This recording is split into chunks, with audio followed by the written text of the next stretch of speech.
Yo les escrocs, petite vidéo pour répondre à une des questions les plus récurrentes sur mon stream. Pourquoi je joue 3 cras? Beaucoup de gens vous parleront de Team Opti, ce qui sera absolument pas le cas ici, hein, les gars, vous me connaissez maintenant.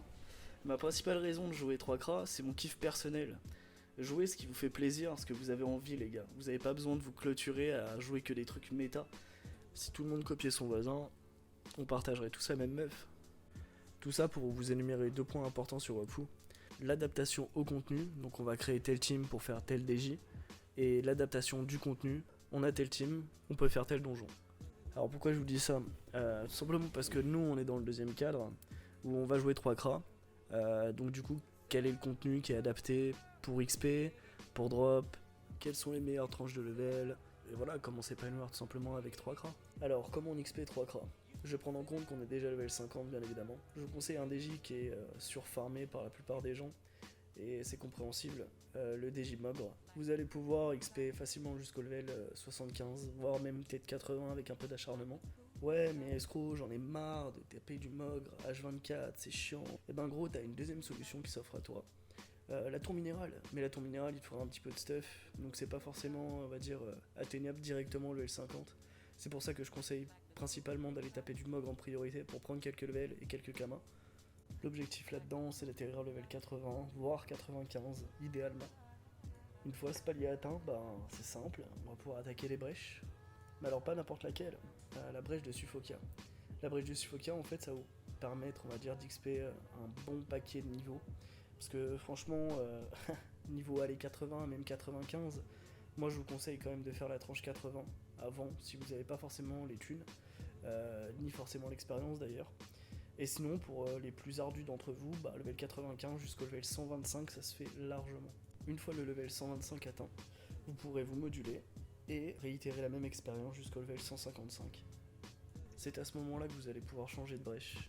On va pouvoir attaquer celle de Bunta, qui est selon moi la meilleure pour les cras. Vous allez pouvoir XP du level 155 à 185 assez facilement, et 185 jusqu'au level 200.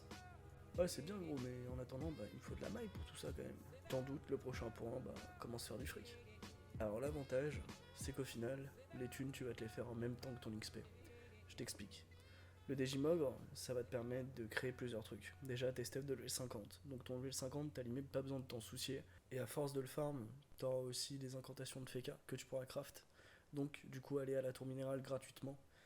C'est pour ça que je te disais tout à l'heure de vraiment commencer par le Mogre avant d'aller à la tour minérale.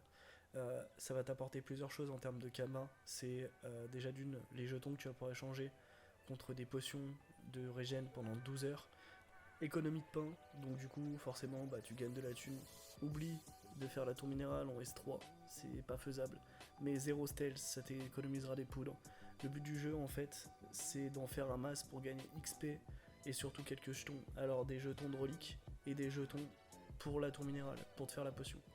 L'objectif c'est que tu aies assez de mailles pour pouvoir subvenir à l'achat de tes stuff 80 voire 95. Maintenant que t'es 95 et que t'as tes stuff, tu vas pouvoir t'amuser en brèche. Dans la brèche de Suffokia, il y a quelques sublis qui peuvent être droppables, plutôt intéressantes en termes de prix. Mais surtout là où tu vas pouvoir miser ton fric, c'est la RNG.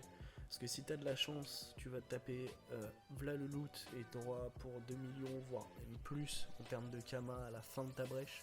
Donc au bout de 30 minutes, ce qui est totalement débile.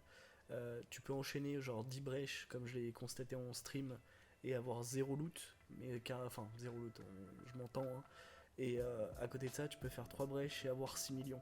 Donc faut vraiment être persévérant et rien lâcher. Genre les brèches dans tous les cas de figure, ça sera ton gain d'XP du level 95 au level 125. Et plus c'est encore après, donc ne lâche rien là-dessus. Et forcément, plus tu vas au level dans cette brèche, plus tu auras d'avantages. Et c'est pour ça que je disais 125 tout à l'heure. 125 c'est très bien, c'est un bon palier en termes d'équipement. Et en fait, ça te permettra d'aller dans des vagues courantes plus élevées dans les brèches, ce qui te gagnera plus de loot. La suite, c'est d'atteindre le level 155. Donc arme-toi du level 125 à 155. C'est quand même quelques levels à prendre. C'est assez long, je t'avoue. Moi, ça a été la pire des périodes, étant donné que c'était chiant. Mais clairement, l'appât du gain, l'appât de chaque fois quand tu vas finir une brèche, t'es satisfait parce que t'as fait tant de waves et que t'atterris à du loot qui est exponentiel.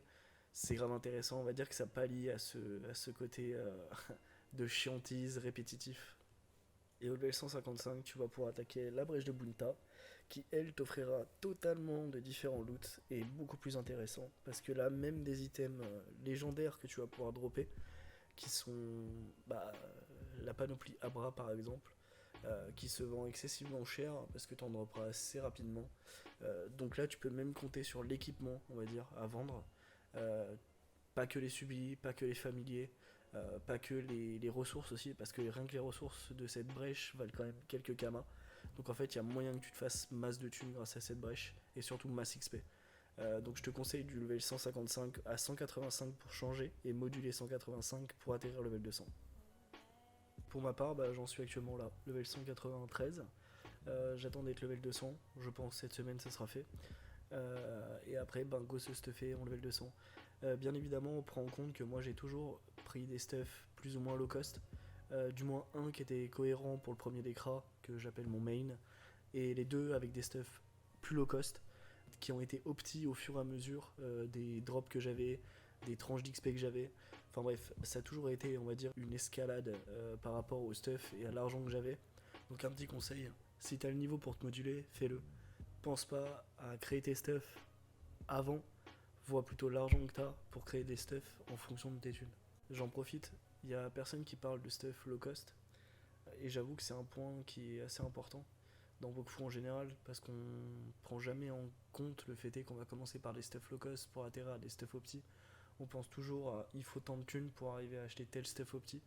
Je suis pas dans ce principe là. Donc si ça t'intéresse éventuellement que je fasse d'autres vidéos, et surtout celles qui traitent cette thématique là, n'hésite pas à me le dire en commentaire. Franchement, déjà d'une, ça pourra m'aider à savoir si t'as aimé et apprécié la vidéo. Et de deux, savoir si moi je dois créer une vidéo qui traitera cette thématique. Bon voilà, on aura fait le point sur l'XP, sur les kamas. Maintenant, il nous reste plus que deux autres points à établir. Les points faibles et les points forts du Kra. Alors pour les points faibles, je dirais que le Kra c'est une chips. Très peu de résistance. C'est une classe qui va se faire destroy assez facilement. T'additionnes ça au fait qu'il a des dégâts plutôt moyens.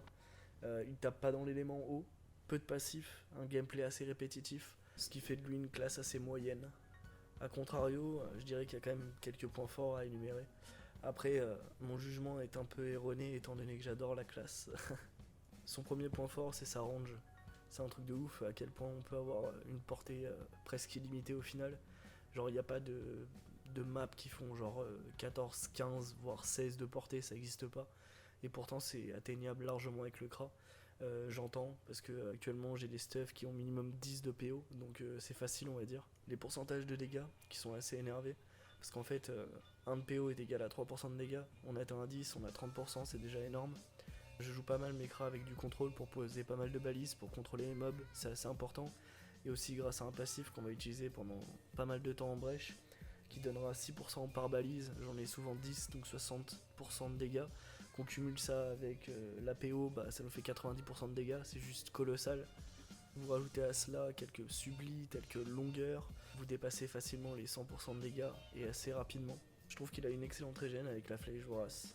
Suffit de cumuler un peu de criblé et avec 3 cras c'est assez simple de vous remettre full HP. Je mettrai un dernier point pour la mobilité, dû à la roulade. Roulade c'est quand même 3 PM, donc genre 2 fois 2 roulades plus 6 PM, on atterrit à 12 PM, enfin ça devient vite débile. On peut enfin passer à la conclusion. Je vous ai dit précédemment que j'étais un joueur qui adaptait son contenu à sa compo. Ce pourquoi je fais majoritairement que de la brèche, parce que je trouve que c'est pas mal adapté à 3 cras. Dans le sens où il n'y a pas de combat dans Woku qui permettent de mettre 20 balises, de pouvoir stacker pendant 10 tours. Enfin, c'est pour moi, je trouve un contenu qui est vraiment très intéressant pour le cras. Donc voilà, on a élucidé la question de pourquoi 3 cras. J'ai réussi à vous montrer aussi comment faire la même chose que j'ai pu faire. Parce que tout ce que je vous énumère là, c'est parce que je l'ai fait moi-même. J'espère voir à nouveau plein de cras sur le serveur, ça serait juste génial. Voilà les petits escrocs. J'espère que ça vous aura plu. Sur ce, moi je vous retrouve sur Twitch. Je vous souhaite aussi un excellent réveillon parce que je fais cette vidéo, c'est 23h11. Je m'excuse aussi pour la voix dégueulasse que j'ai. Je tousse comme un baiser depuis 2 jours. Voilà. Donc merci à tous d'avoir regardé, c'était cool. Prenez soin de vous et surtout de vos camas. Tchuss.